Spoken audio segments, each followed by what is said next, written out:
eu quero te convidar para abrir a Bíblia no Evangelho de Lucas, no capítulo 10. Capítulo 10 do Evangelho de Lucas. Enquanto você abre a Bíblia, eu quero agradecer muito a Deus, não só pelo nosso aniversário, como já foi bastante dito, mas porque essa semana nós intercedemos pela Alice. Alice é a filhinha do Vander e da Camila. Tivemos bastante preocupação com ela estava internada, eu a visitei junto com o Douglas nessa semana. Graças a Deus ela acabou de ter alta. Então, graças a Deus, a Alice está chegando em casa daqui a pouco. E é um motivo de alegria para nós, né? Você vê uma criancinha, a Alice acho que tem 5 aninhos. E os médicos se debateram um pouco para descobrir o que era, chegou a ficar na UTI. Graças a Deus está indo para casa hoje. Obrigado por você que orou, que Deus nos respondeu. Lucas capítulo 10, versículo 25. Nosso tema hoje é acolhimento. Nós queremos que aí 21 seja um lugar de acolher. Olha que bonita essa camiseta. Se você quiser encomendar a sua, fala com a Sandra depois. A gente fez algumas aí muito rápido, mas aí a partir de hoje a gente vai abrir as encomendas para você também ter a sua camiseta. E é a camiseta desse nosso aniversário, dos nossos 4 anos, com esses temas que a gente vai conversar aqui durante o mês. Bom, esse texto aqui é a chamada parábola do bom samaritano, Lucas 10, 25. Certa ocasião, um perito da lei levantou-se para pôr Jesus à prova e lhe perguntou: Mestre, o que preciso para herdar a vida eterna? O que está escrito na lei? Respondeu Jesus. Como você a lê? Ele respondeu: Ame o Senhor, o seu Deus, de todo o coração, de toda a sua alma, e de todas as suas forças, e de todo o seu entendimento, e ame ao seu próximo como a si mesmo. E disse Jesus: Você respondeu corretamente, faça isso e viverá. Mas ele, querendo justificar-se, perguntou a Jesus: E quem é o meu próximo? Em resposta, disse Jesus: Um homem descia de Jerusalém para Jericó. Quando caiu nas mãos de assaltantes, esses lhe tiraram as roupas, espancaram-no e se foram, deixando-o quase morto.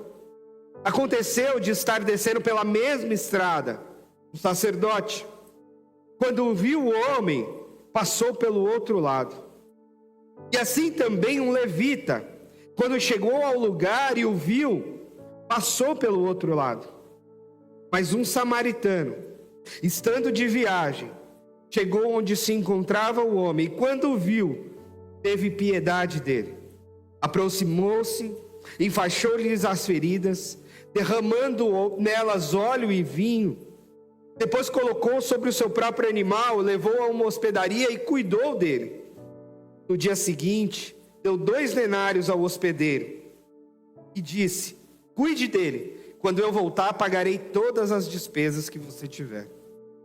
Qual desses 3 você acha que foi o próximo do homem que caiu nas mãos dos assaltantes? Aquele que teve misericórdia dele, respondeu o perito na lei.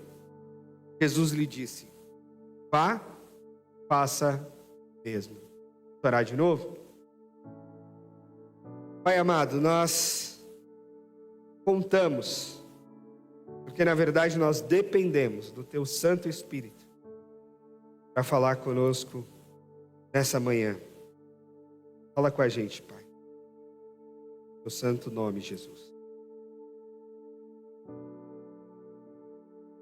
Bom, vocês sabem que as religiões têm suas regras, seus dogmas, suas leis.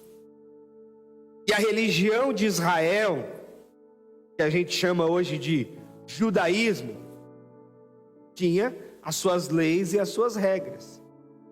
E Jesus, embora fosse religioso em certo aspecto, porque foi apresentado no templo ao terceiro dia, subia da Galileia para Jerusalém, para as festas, frequentava muito provavelmente a sinagoga, por muitas aparições. Ele é relatado na sinagoga de Nazaré ou na sinagoga de Cafarnaum.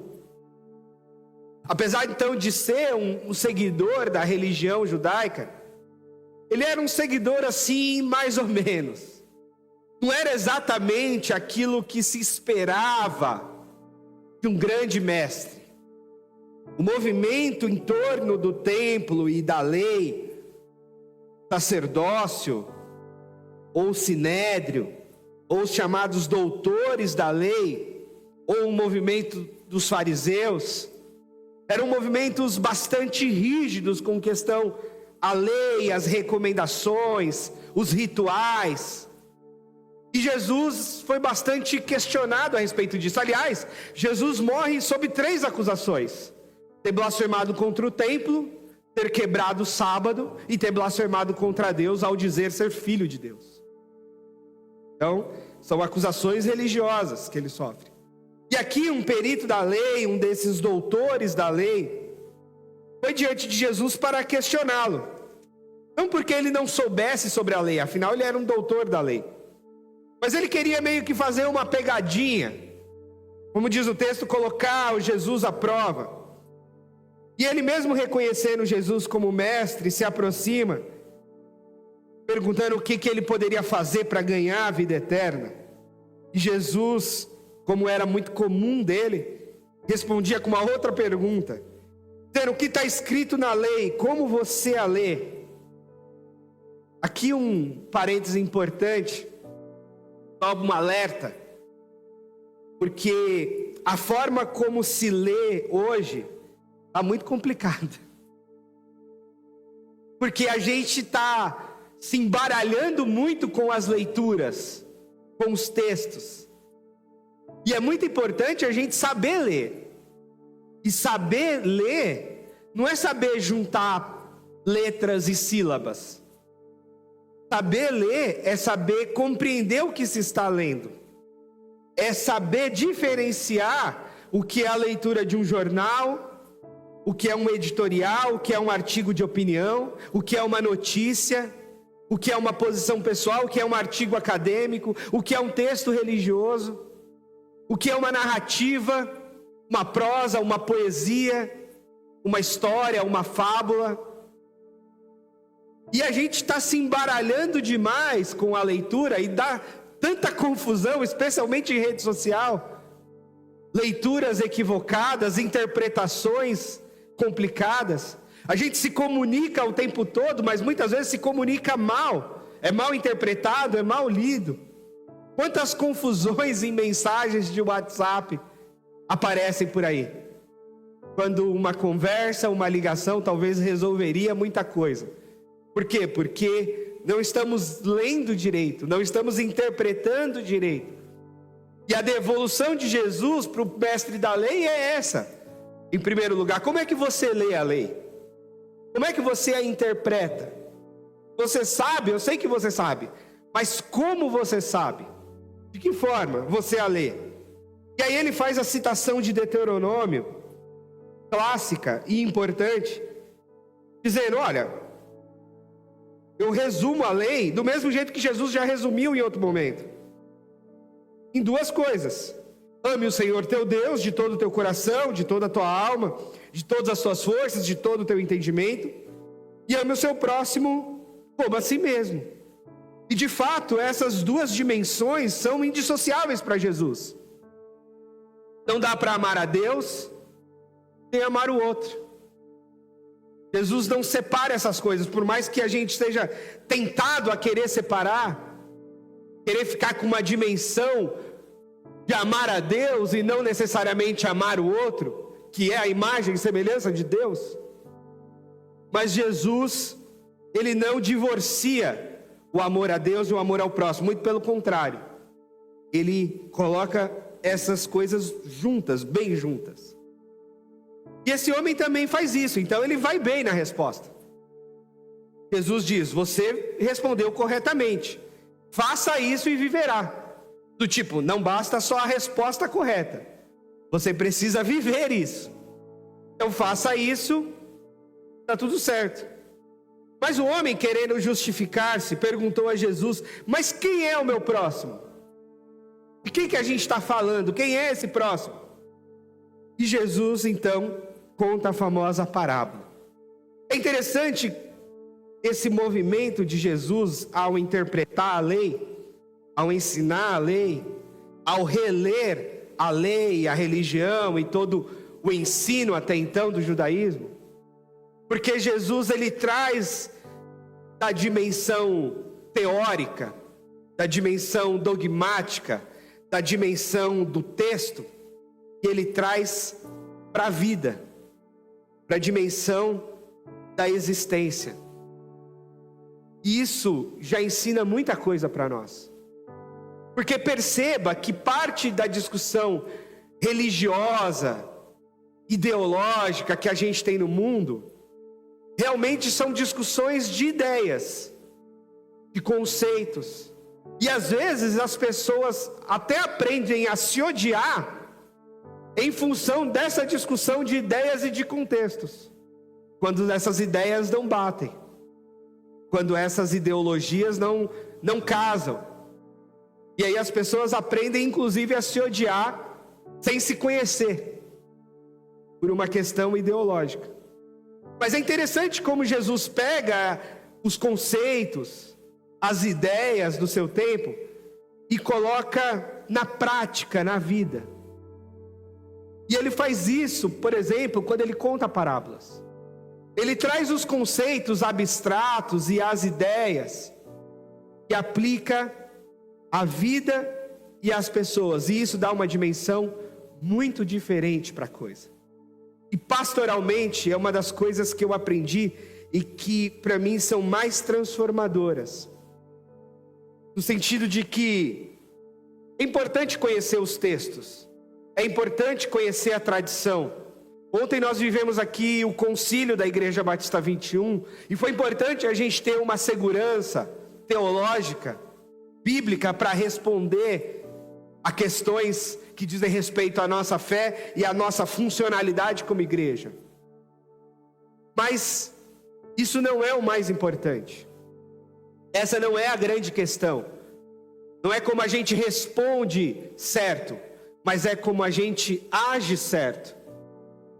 E não é quando a gente aplica a lei na frieza da letra, mas quando a gente olha para cada contexto, para cada pessoa e escuta cada história.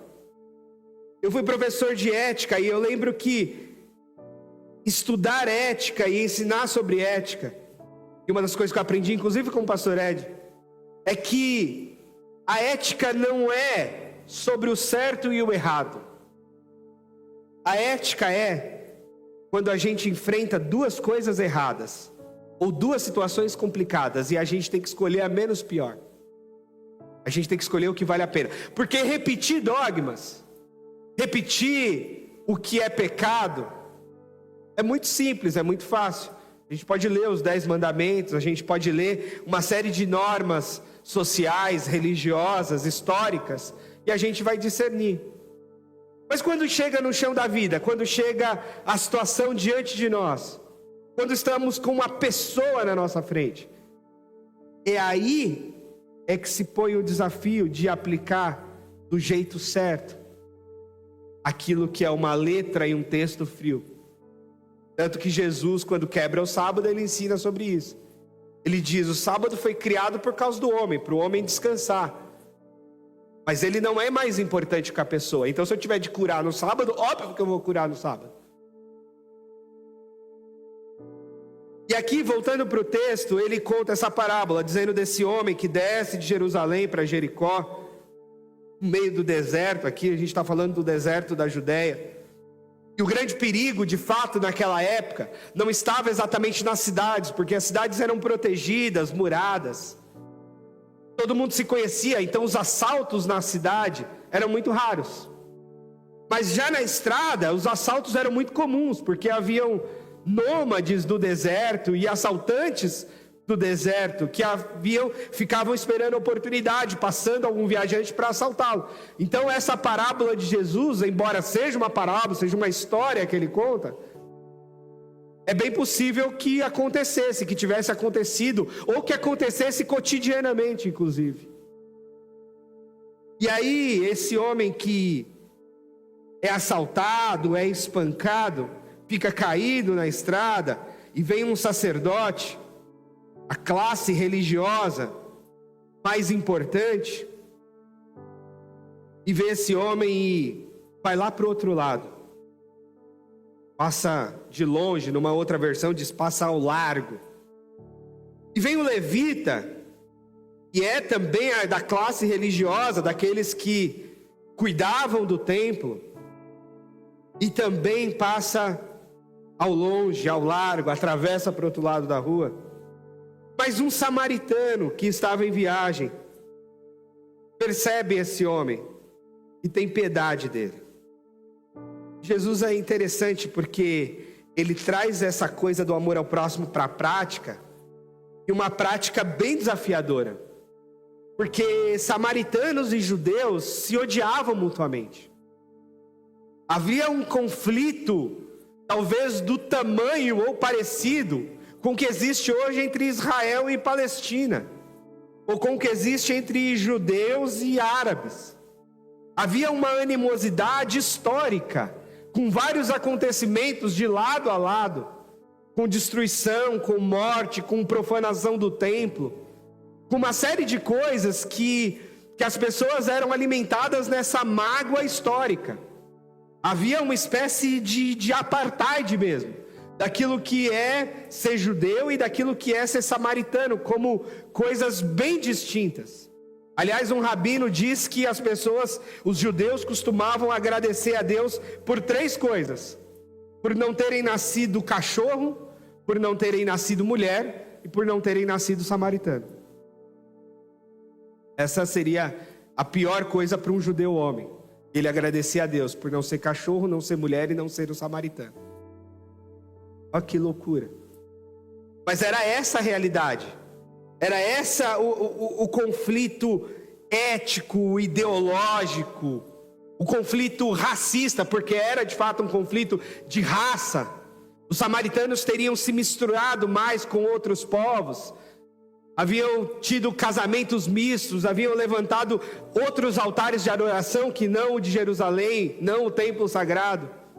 E eram condenados pelos judeus que haviam se preservado como raça pura, que haviam se casado só entre eles e que haviam preservado a adoração no templo de Jerusalém. É por isso que a mulher samaritana, lá na beira do poço de Jacó, em João 4, vai falar com Jesus e vai dizer: onde é que se deve adorar?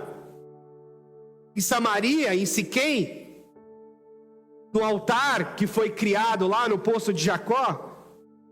Ou em Jerusalém, onde foi construído o templo? Onde é que é o lugar certo? Ela estava perdida. E ela, como uma mulher samaritana, provavelmente adorava em Siquém. Não vinha para o templo. E provavelmente, se viesse, também não era bem-vinda. E aí Jesus dá a clássica resposta: não é lá, não é aqui. Agora é em espírito e em verdade, e em qualquer lugar. Mas então, esse homem samaritano tem piedade do outro, aproxima-se, enfaixa-lhe as feridas, derrama óleo, vinho, cuida dele, coloca sobre o seu animal, leva para a hospedaria, passa uma noite, no dia seguinte deixa o dinheiro para pagar. Bom, há sem dúvida um sem número de pessoas que caem à beira do caminho o tempo todo. Há um número de pessoas que sofrem violências e maldades à beira do caminho o tempo todo do nosso mundo. Crianças, mulheres, idosos. E essas coisas da vida, essas violências que nos afetam de várias formas. Nos afetam socialmente, com desemprego, nos afetam economicamente, com fome, nos afetam existencialmente, um divórcio, uma crise familiar, um rompimento com quem se ama. Há muitas violências que nos acometem. E o mundo que já era violento parece que está cada vez mais. E há pessoas sofrendo, pessoas de várias ordens, de várias histórias, mas que estão sofrendo com o mundo aí fora, por essas questões, e sofrendo com o mundo da religião também. Sim, porque tem gente que sofre violência religiosa, tem gente que sofre o que a Marília César escreveu, abuso espiritual, controle, manipulação de líder religioso. Há sofrimentos de toda ordem. E a gente, diante do sofrimento das pessoas, a gente tem escolhas a fazer. A gente tem opções. E dentre essas opções, pelo menos aqui estão duas bem claras e bem distintas. A opção que faz o sacerdote e o levita de passar ao largo, de atravessar para o outro lado da rua e seguir o caminho, e seguir a própria agenda, e seguir os próprios compromissos. E a opção do samaritano, daquele que era rejeitado socialmente, inclusive, com todo esse conflito, com todo esse racismo, com toda essa animosidade, acolher, servir, cuidar das feridas, pagar a conta. E eu sei que quando a gente lê o texto, a gente vai ter uma tendência de ler o texto, obviamente, condenando o samaritano e o levita, e celebrando a vida do bom samaritano. E provavelmente a gente vai se colocar no lugar de bonzinhos, boazinhos, dizendo, não, eu não sou assim como esses caras religiosos que passam ao largo. Eu sou esse perfil bom samaritano que cuida do próximo. Será mesmo? Lembra que eu falei de saber ler a Escritura? Tem uma outra coisa, além da gente saber ler a Escritura, a gente tem que deixar que a Escritura também nos leia. Além de saber ler o texto bíblico, a gente tem que deixar que o texto bíblico também leia a gente. Eu tenho certeza, a começar por mim, que nós não somos tão bonzinhos como gostaríamos de ser, ou como nos apresentamos ser. E é bom que a gente reconheça. Por muitas vezes nós passamos ao longe dos feridos do caminho. E muitas vezes a gente olhou para pessoas no caminho, disse, eu não tenho o que fazer, eu não tenho jeito para dar, então deixa eu passar ao longe. Ou a gente olhou para a pessoa no caminho e pensou, se esses assaltantes estiverem aí perto e me pegarem também, deixa eu fugir daqui rápido. E afinal de contas, se esse homem, que o texto bíblico narra que estava quase morto, e se ele estiver morto, também não vou ter o que fazer, então é melhor eu seguir meu rumo. Ou, esse aqui está caído no caminho, mas ali na frente eu vou encontrar outro, e tem tanta gente caída no caminho, eu não vou dar conta de cuidar de todo mundo, então deixa eu ir embora. Deixa eu deixar isso para o governo, para a prefeitura, para o governador, para a polícia, para o bombeiro, para outras pessoas. Isso não tem nada a ver comigo. Deixa eu seguir meu rumo, cuidar dos meus, da minha família. Mas a verdade é que Jesus aterrissa o ensino sobre amor, a prática sobre o amor. E ensina para nós que a misericórdia, ela deve ser prática na vida de quem está no nosso caminho. E quem está no nosso caminho é uma pessoa real, com uma história, com defeitos, com problemas. Não é uma pessoa hipotética, não é uma ideia sobre gente ou sobre uma pessoa. É uma pessoa de fato. E é isso que a gente tem que traduzir com o Evangelho. O Evangelho não é sobre obedecer a um conjunto de doutrinas, a um conjunto de ideias. Não é sobre decorar uma série de pregações que Jesus fez. É sobre colocar na prática, na vida, o que Jesus fez. É sobre segui-lo de fato. E aí sim, o que a gente quer como igreja, ao celebrar esses 4 anos, é nos esforçar de maneira intencional para enxergar todas as pessoas caídas no caminho. Nós queremos vê-las. Nós queremos olhar para elas. E nós precisamos calibrar o nosso olhar para isso. Nós não podemos estar olhando para cima. Nós não podemos estar olhando só para os nossos amigos. Nós não podemos estar olhando só para as pessoas que a gente gosta, só para as pessoas que votam no mesmo candidato que a gente vota, só para as pessoas que torcem para o mesmo time que a gente torce, só para as pessoas que são da mesma religião que a gente é, só para as pessoas que têm a mesma condição ou a mesma opção sexual que a gente tem. A gente tem que olhar para a pessoa como pessoa. Ah, mas a questão ideológica. Ah, mas a questão gay. Ah, eu sei, existem todas essas questões. E que tem a sua importância no mundo das ideias, nas discussões, nos diálogos. Mas me interessa a pessoa que está diante de mim. Porque quando eu atendo a pessoa, e quando eu olho para a pessoa e evitando os rótulos possivelmente que eu posso dar a ela, é que a humanidade, a humanização, a possibilidade de fato de abraço e de acolhimento. Às vezes a gente tem tantas ideias sobre pessoas, tantos conceitos que nos parecem, tantas, inclusive preconceitos, porque a gente tem que aprender a lidar e reconhecer os nossos preconceitos. Quantos preconceitos você não tem sobre alguns tipos de pessoa? Ou sobre algumas pessoas individualmente, porque você ouviu uma história atravessada, ou porque a pessoa se veste X, ou que a pessoa é Y.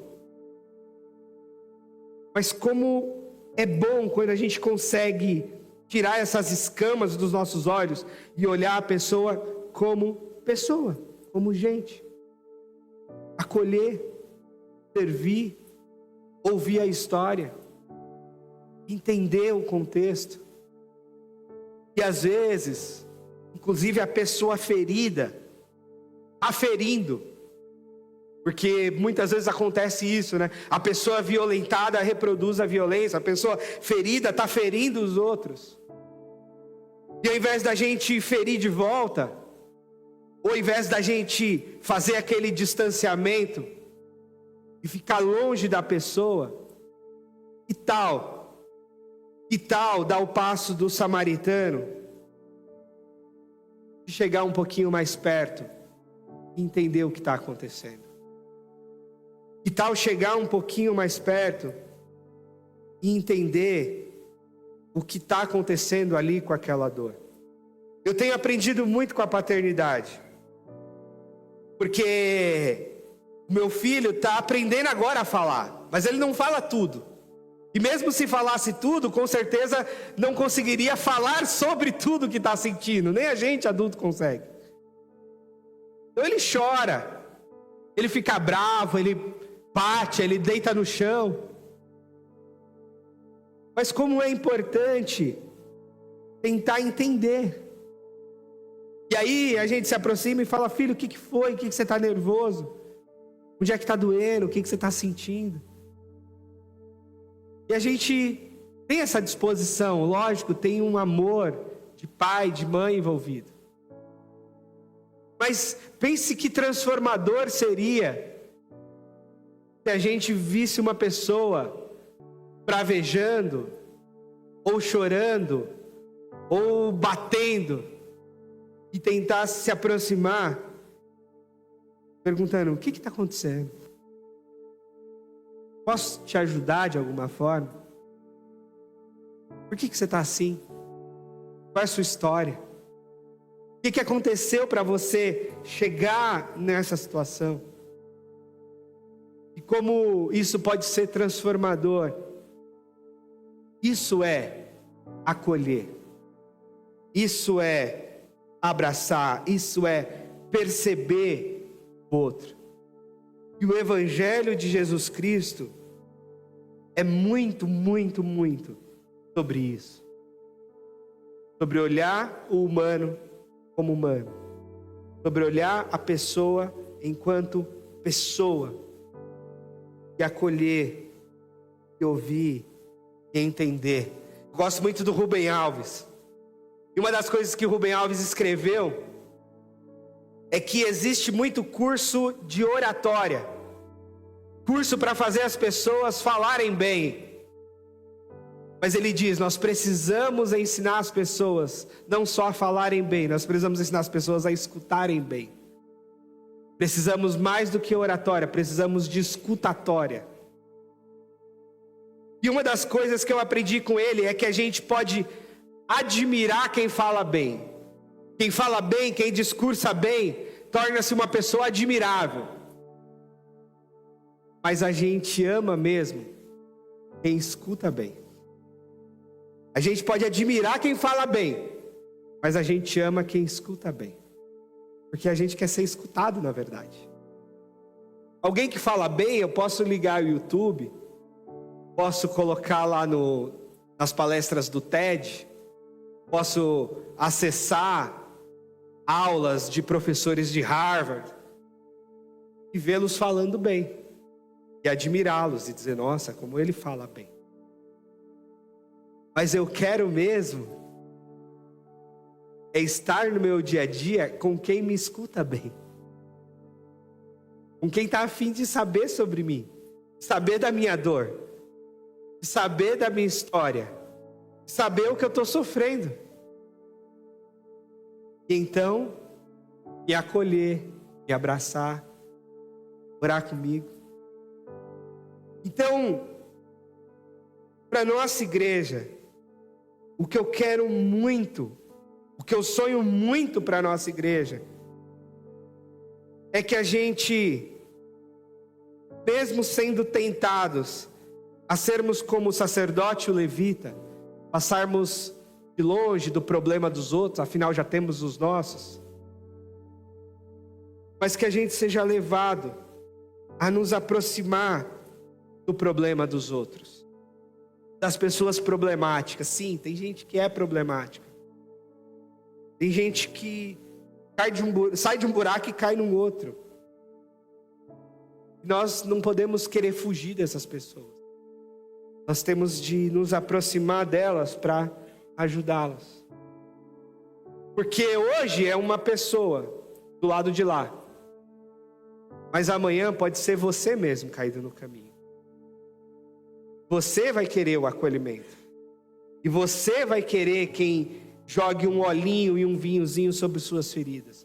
E você vai querer alguém ter um remedinho para você, que empreste um dinheiro. Você vai precisar. E a gente precisa criar uma comunidade acolhedora. Que perceba um ao outro. Que se aproxime uns dos outros. E tente cuidar. Não vai resolver o problema. Esse homem não curou, não resolveu todos os problemas desse ser caído no caminho. Mas ele deu uma boa contribuição. Ao passar um remédio, a levar para uma hospedaria, a deixá-lo ali. Depois ele inclusive seguiu seu caminho, sua agenda.